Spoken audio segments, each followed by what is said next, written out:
Então nada melhor do que falar sobre desafios da cruz. E o texto base que eu escolhi foi exatamente quando Pilatos toma a decisão de fazer um ato democrático. Ele reúne toda a comunidade local e ele disse o seguinte em Mateus 27, versículo 22. Que farei eu então com Jesus, chamado Cristo? Todos responderam, crucificam. É só o texto básico. Falar de crucificação vai remeter à cruz. Crucificação vem de cruz. Tem como você tirar isso, né? Grande dedução. E o que muita gente não sabe, muita gente remete totalmente o período da crucificação aos romanos, mas a grande verdade, existe uma forte indicação que a crucificação ela surge no Império Persa. Tem muita gente que não consegue entender isso. Os romanos, eles pegam e eles vão assim incentivar, eles vão fomentar a penalidade, né? Vamos dizer, a morte, a pena de morte, a pena capital, através do ato da crucificação. Mas existem estudos que a crucificação ela surge no período persa, mas ela é amplamente divulgada no período romano, culminando com a crucificação de Jesus. Com o passar do tempo, quando a gente pensa em crucificação, isso foi de certa forma figurada, quando você pensa em crucificação, quando você pensa em cruz, você faz remetência à tribulação, a dificuldades enormes, a atos de angústia, a questão de agonia, tudo isso se remete a uma questão figurada à imagem da cruz. Mas para nós cristãos, o simbolismo da cruz é totalmente diferente. Para nós cristãos, nós temos que ser verdadeiros, nós temos que ser honestos. É claro que simbolizou, não, e que foi um fato, a agonia, a dor, o sofrimento que Cristo passou na cruz do Calvário. Mas para nós cristãos, a cruz do Calvário está muito além disso. A cruz do Calvário significa vida e vitória para aqueles que creem no Rei dos Reis, do Senhor dos Senhores. E é um grande desafio para a gente entender todo esse escopo. E fato é, se a gente, levando esse símbolo, que existem vários símbolos, não? O peixe, né? Os peixinhos simbolizam o cristianismo, o cordeiro, o leão, enfim, nós temos vários tipos, né? Tipologia, que vai trazer remetência ao cristianismo. Mas a cruz, sem sombra de dúvidas, é a de maior evidência. Eu diria que nós cristãos podemos dizer o seguinte, nós cristãos podemos dizer isso. A cruz, ela é o divisor de águas da humanidade. E eu li uma frase muito interessante de A.W. Tozer, que diz o seguinte, a cruz de Cristo é o instrumento mais revolucionário que já apareceu entre os homens. Vai exatamente dentro do nosso pensamento. Para a gente, para nós que somos cristãos, nós temos esse entendimento que o advento da crucificação foi um divisor de águas na história da humanidade. O sacrifício preparado desde a fundação dos séculos para nos trazer de volta ao sonho que Deus tinha para cada um de nós, em Jesus Cristo. Enfim, de qualquer forma, esse título dessa mensagem, ele nos convida a refletir sobre esses desafios da cruz. E eu separei 4 pontos que gostaria de compartilhar com vocês rapidamente. O primeiro deles, esse desafio da cruz, é importante que a gente venha compreender, que a gente venha acreditar que através da morte de Jesus, na cruz do Calvário, todo aquele que crê obtém a salvação e a vida eterna. Você pode dizer amém? Amém.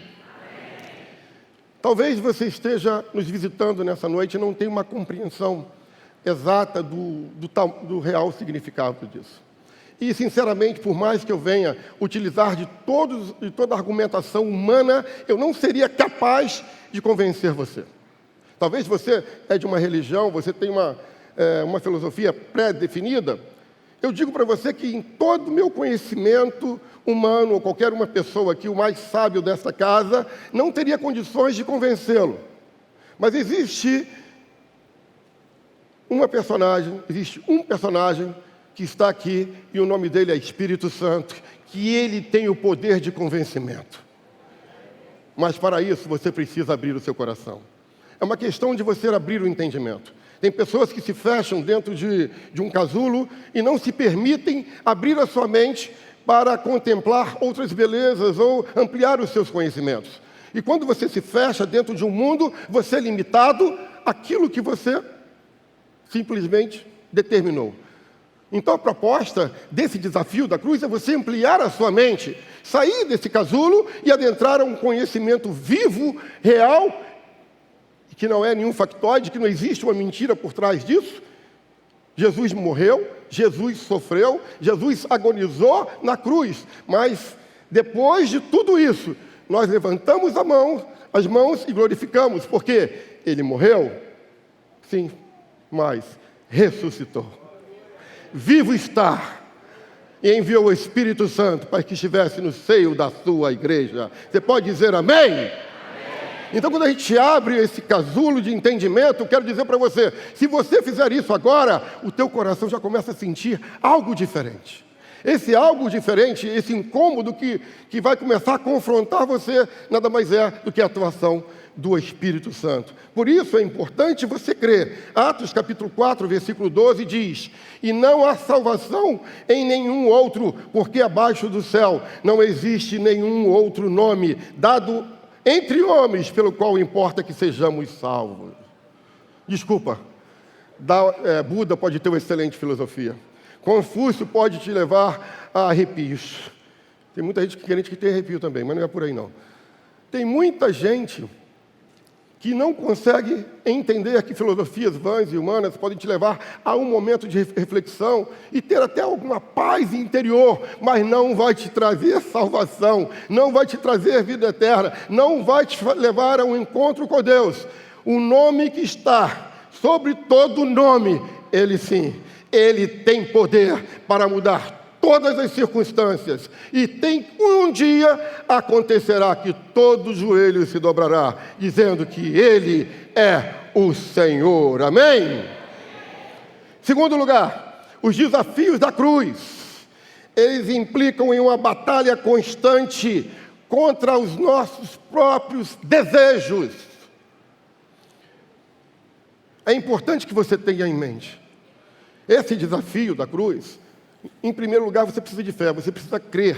Você precisa entender que aquilo ali não é mito, aquilo aconteceu. É uma questão de fé. E eu não estou aqui para obrigar ninguém a seguir a minha fé ou não. Eu sei de uma coisa, eu tenho isso em convicção. E sei que várias pessoas aqui estão convictas comigo que isso aconteceu e foram transformadas pelo poder de Jesus Cristo. Quantos estão aqui e tiveram essa transformação? Levante a mão e diga amém. Segundo lugar, voltando, esse desafio da cruz é uma batalha constante contra os nossos próprios desejos. Todos estão aqui porque nós temos um compromisso e o nosso desejo maior é estar diante do nosso Senhor, é estar diante do nosso Deus. Então, essa luta, ela é contínua contra as nossas inclinações, contra os nossos desejos, contra aquilo que está dentro de nós. É o que que o Senhor está falando lá em Lucas, capítulo 9, versículo 23, na parte A. Se alguém quer vir após mim, Jesus está dizendo, negue-se a si mesmo. E negar-se a si mesmo resume-se numa vida de santificação, uma vida de procurar orar, de procurar jejuar, de procurar leitura bíblica, de procurar se aprofundar, procurar entrar no seminário, participar do MBD, dos cultos da igreja, procurar conhecer.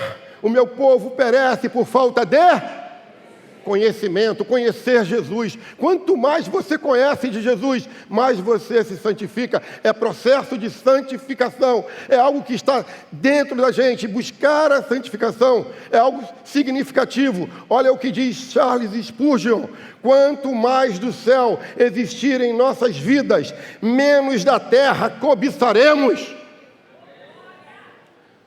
Que possamos ter anseio das coisas do céu. Coisas do céu, você começa a adquirir aqui. Você começa a trazer o céu dos céus à terra através desse livro. Hoje é fácil, você abre um teu aplicativo, você tem uma Bíblia, meditação, leitura, oração. E existe uma luta que às vezes tenta nos parar. Às vezes não conseguimos ler a Bíblia.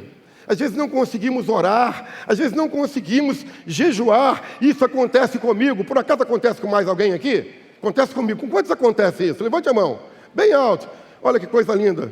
Jesus está te vendo. O que você acaba de fazer não deixa de ser um processo de santificação. Sabe por quê? Você está sendo verdadeiro, você está sendo realista. Porque não adianta você esconder para mim ou para a igreja, porque Ele sabe de todas as coisas. Ele sabe da tua dificuldade, Ele sabe da minha dificuldade, mas Ele não desiste de mim, Ele não desiste de você, e nós não desistiremos dessa caminhada, amém?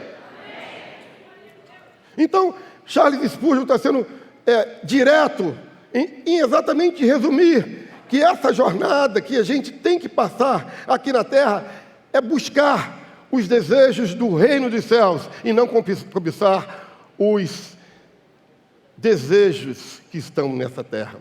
Agora, existe um mito, eu queria te chamar a atenção para esse mito. Um dos grandes problemas que trazem grandes barreiras para as pessoas entenderem o cristianismo colocarem na mente deles que essas pessoas não vão errar mais, que vão ser impecáveis. Então, existe um mito, as pessoas colocam isso, não, porque para ser crente eu tenho que ser tudo certinho, não posso pecar. Cuidado, querido, você tem que realmente lutar contra os seus desejos. Você tem que ir na contramão da história. Não é porque todo mundo faz que você vai fazer. Não é porque toda moça está se oferecendo que a moça do Senhor vai se oferecer. Não é porque todo rapaz está pegando lá as meninas do mundo, lá fora do contexto de igreja, que os rapazes da igreja vão estar na pegação também. Não é porque todo mundo adultera lá fora que aqui terá adultério. Não é assim. Não é assim. Nós temos que lutar.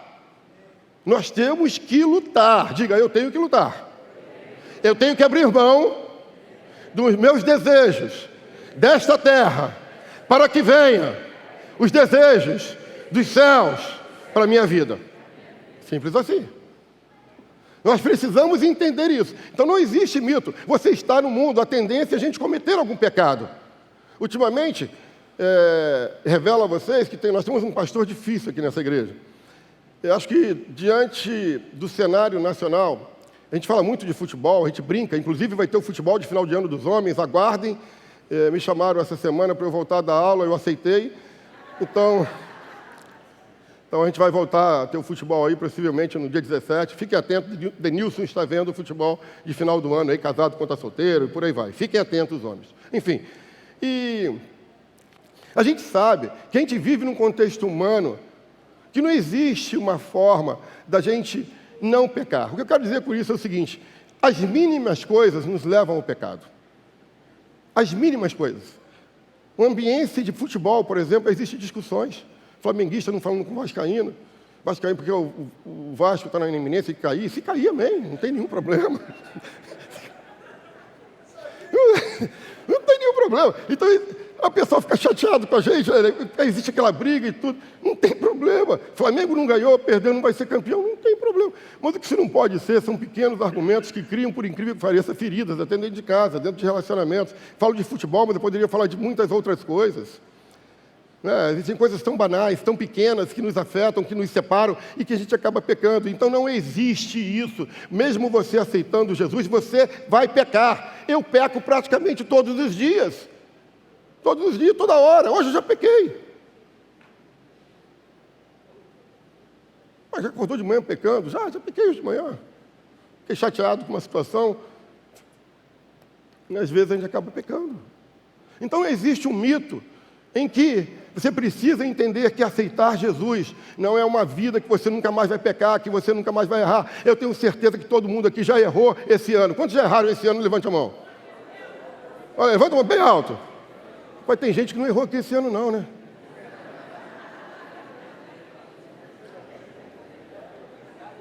Caramba, meu. Eu queria uma consultoria com você, que não pecou esse ano. Depois no culto, eu queria fazer um gabinete contigo. Quantos já pecaram esse mês? Levante a mão. Bem alto, quero ver bem alto.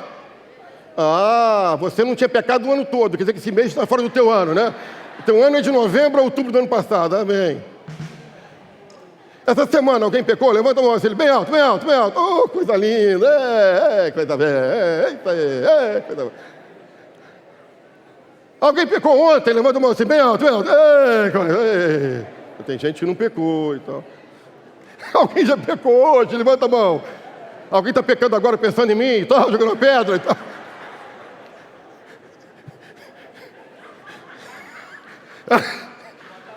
Fica de pé, levanta sua mão para todo mundo te ver. Deixa sentada. Está pecado não, está bem ali. Ela levantou a mão dizendo que pecou agora pensando em mim. Enfim, buscar a santificação não significa eliminar o pecado de nossas vidas. Olha o que diz 1 João capítulo 2, versículo 1.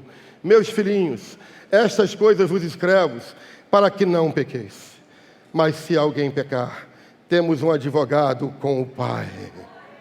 Temos um advogado com o Pai. Jesus Cristo, o justo. Você pode aplaudir e dar um glória a Deus.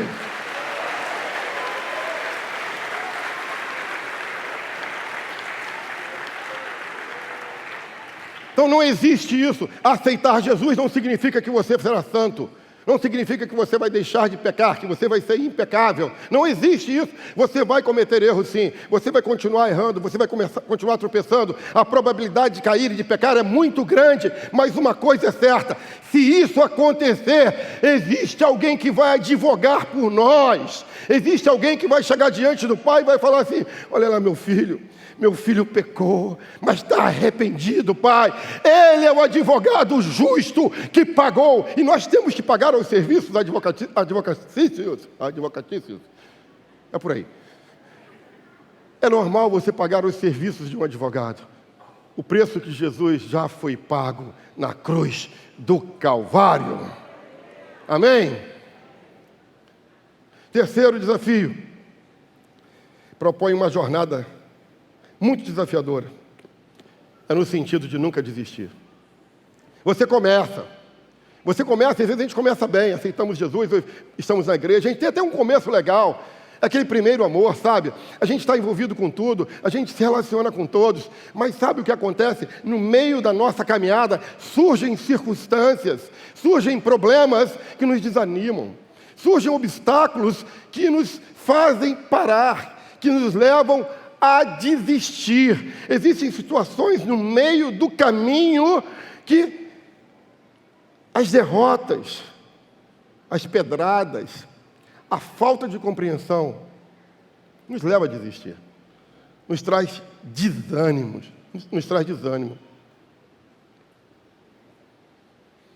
Às vezes desistimos de tantas coisas. Desistimos do nosso pai, da nossa mãe, da nossa esposa, do nosso esposo, do nosso filho, da nossa filha, do nosso emprego, da nossa igreja, dos nossos relacionamentos, dos nossos amigos. É tão fácil desistir. Às vezes, como disse, por uma brincadeira de futebol, por um WhatsApp infeliz, por uma um desnecessário comentário. A gente sempre acaba desistindo e parando. E às vezes a gente desiste até da gente mesmo. Mais ou menos um mês atrás, ou 2 meses atrás, eu vi aqui na Ponte Rio-Niterói, eu estava vendo uma pessoa extremamente desesperada que desistiu da vida.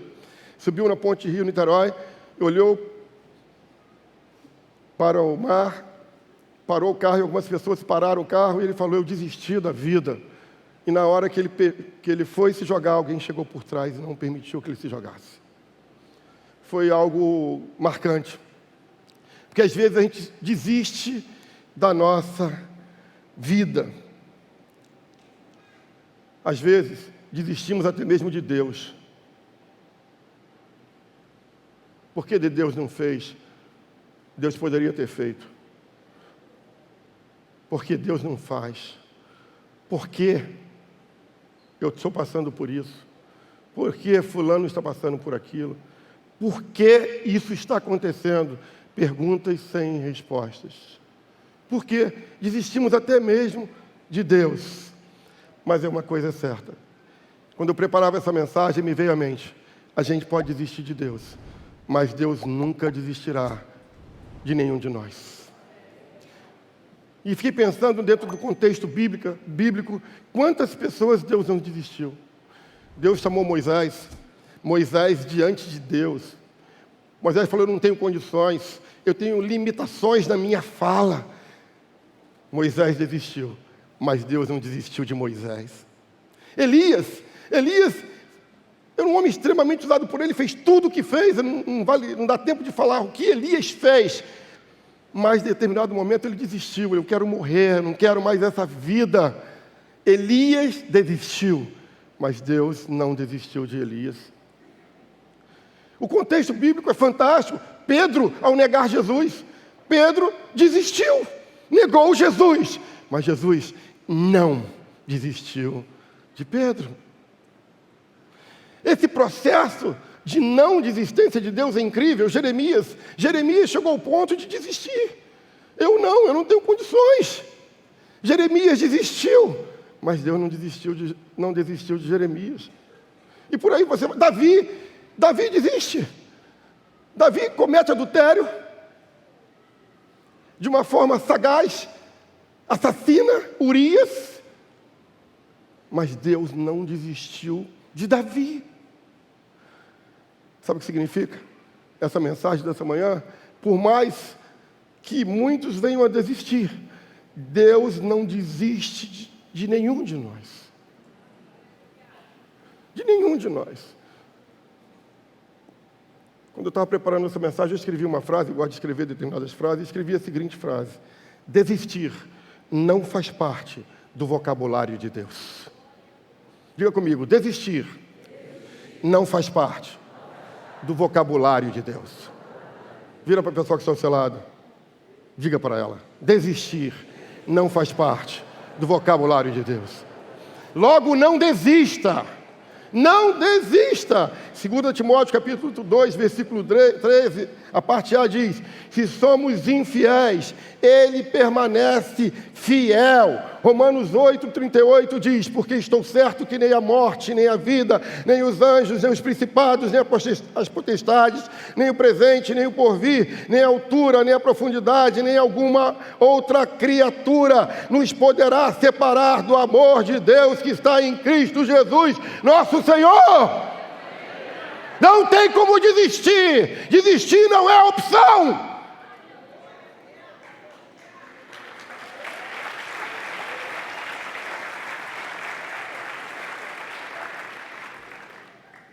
Quarto e último lugar, os desafios da cruz propõem seguir em direção ao alvo, independentemente das incertezas, independentemente de saber aquilo que está por vir.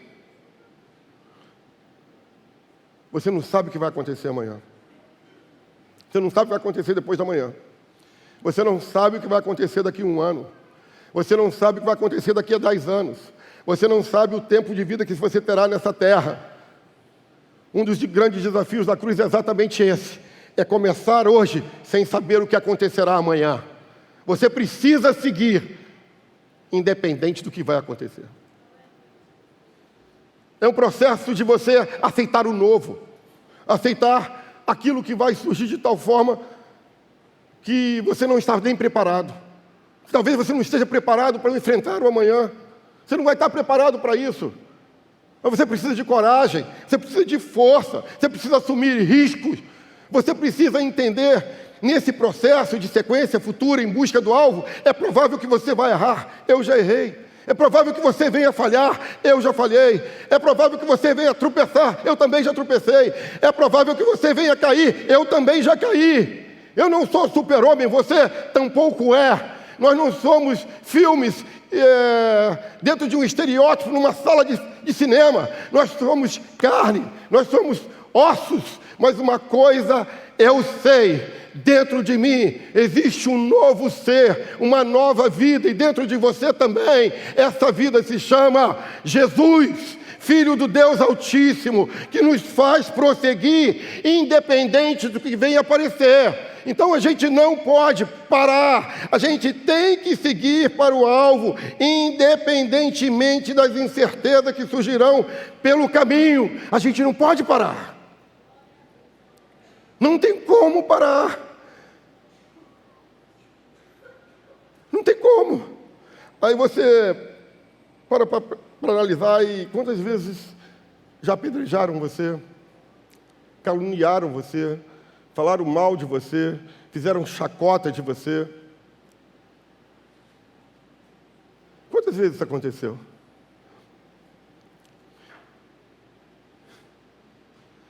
É um grande desafio. Talvez, no amanhã, você vai ter que perdoar alguém sem ter cometido absolutamente nada. Como assim? Perdoar sem ter cometido absolutamente nada, mas você vai ter que perdoar. Talvez no amanhã você terá que amar sem ter sido amado, ter sido rejeitado. Talvez no amanhã,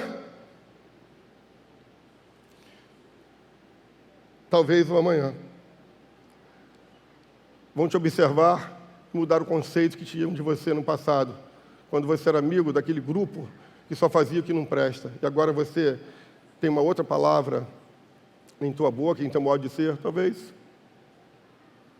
você venha a ser tão ridicularizado, tão mal falado, que vão se afastar de você. Mas a gente vai ter que seguir. Às vezes mentem para nós. Mentem para nós. Eu quero dizer, se alguém um dia falou para você que evangelho é tranquilidade, isso é mentira. Mentiram para você. Não existe tranquilidade aqui. Se disseram para você que aqui vai ficar tudo bem o resto da tua vida, que você não vai ter dificuldade, que Jesus vai resolver todos os seus problemas, mentiram para você. Se fala, vem para Jesus, entrega os teus problemas para Deus. Até um hino muito bonito, né? Entrega teus problemas para Deus. Vai entregar teus problemas a Deus. Vai comprar na Renner, fazer um calendário, fazer uma prestação de 36 vezes, entrega para Deus, vê se Ele vai pagar. Mentiram para a gente. Tem que tomar a cruz e seguir. Vida com Jesus é estar sujeito a escárnio, é estar sujeito a tudo isso que falei. João 8,33b diz, no mundo tereis aflições, mas tem de bom ânimo, eu venci o mundo. Mas se isso não bastasse, Romanos 8,37 talvez seja um grande consolo para cada um de nós. Mas em todas essas coisas, porém, somos mais do que vencedores, por meio daquele que nos amou. Você pode dizer amém? Amém. Você pode dizer amém? Amém. E talvez você esteja nos visitando hoje. Quantos visitantes estão aqui nessa noite? Levante a mão para eu ver. Tem algum visitante aqui? Levante a mão para eu ver. Quantos visitantes estão aqui? Ah, que bom. Vamos fazer o seguinte, a gente vai fazer isso no final, mas deixa eu fazer agora, nesse momento. Visitantes, coloque de pé para eu ver você. Quantos estão nos visitando aqui? Pode se colocar de pé. Quantos visitantes estão aqui nessa manhã? Olha, que legal. Lá em cima tem alguém?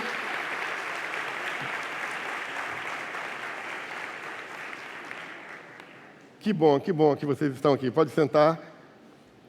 Talvez. E você veio aqui, talvez você seja o visitante. Talvez você ouviu uma mensagem de desafio mesmo. E fala assim, caramba, e tanta gente aceita Jesus, e tanta gente está nas igrejas, porque nós temos a certeza que um dia, o dia da salvação chegou na vida de cada um de nós. Talvez o dia da salvação, o dia do reencontro, chegou para você nessa manhã, como diz 2 Coríntios capítulo 6, versículo 2, porque ele diz: eu te ouvi no tempo da oportunidade e te socorri no dia da salvação. Eis agora o tempo sobremodo oportuno. Eis agora o dia da salvação. Hoje é um dia de salvação. Você pode dizer glória a Deus por isso? Diga assim, levante suas duas mãos aos céus e diga: muito obrigado, Senhor, pelo dia da salvação. Diga: muito obrigado, Senhor, pelo dia que o Senhor me encontrou, que foi o dia da minha salvação. Talvez hoje você não entenda isso, mas talvez amanhã você venha entender. Eu quero te dizer a última coisa. Quero encerrar com a última frase de A.W. Tozer também. Se o barro não se entregar totalmente, o oleiro nada pode fazer. Vou repetir. Se o barro não se entregar totalmente, o oleiro nada pode fazer.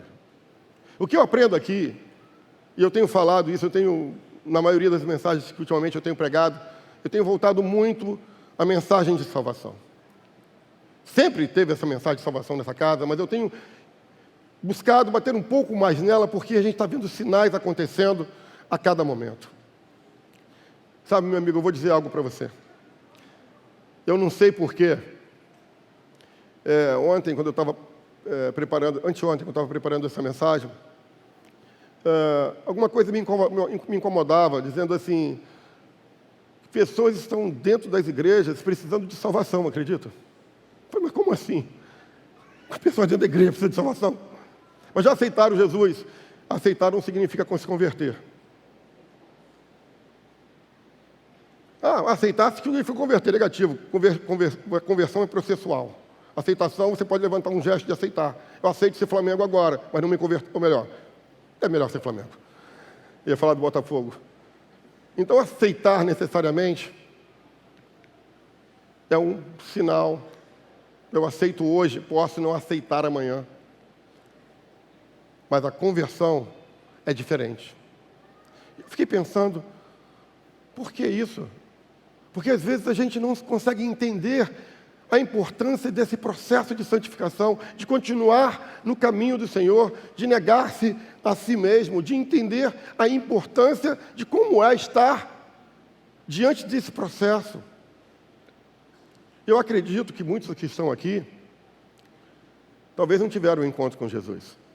E hoje é um dia de Santa Ceia. E, sinceramente, antes de ministrar a Santa Ceia, eu queria fazer um apelo.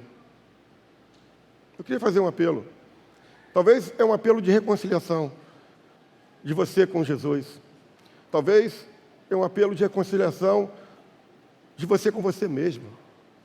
Talvez é um apelo de reconciliação ou de aceitação a Cristo como o único suficiente Salvador. Talvez você tenha tido inúmeras experiências e decepções nessa vida. E eu te trago uma mensagem de desafio nessa manhã. De desafio. Eu trouxe a verdade. Eu não criei nada aqui. Eu não coloquei máscara nenhuma. Evangelho é difícil. Você tem que ser corajoso. Você tem que entender que você não vai ser super-homem. Mas também não tem esse mito de você não pecar. Você precisa entender. Eu acho que alguém aqui precisa entender isso e entregar sua vida a Jesus. E reconhecê-lo como o único e suficiente Salvador da sua vida. E antes de participar da Santa Ceia, eu queria te fazer essa proposta. Talvez o teu coração esteja aí batendo bem forte nesse sentido. Talvez você entrou aqui convidado por alguém e jamais se imaginou ser confrontado da forma que você foi. Então, eu peço a você, saia dessa redoma que você colocou. Abre a tua mente. Permita-se entender a essência do Espírito Santo, aquilo que Ele pode fazer na minha vida, na tua vida. Você pode se colocar de pé, a igreja pode se colocar de pé nesse momento. É um momento de oração, antes de ministrar a Santa Ceia. Eu estou mudando o protocolo mais uma vez. Coloque-se de pé.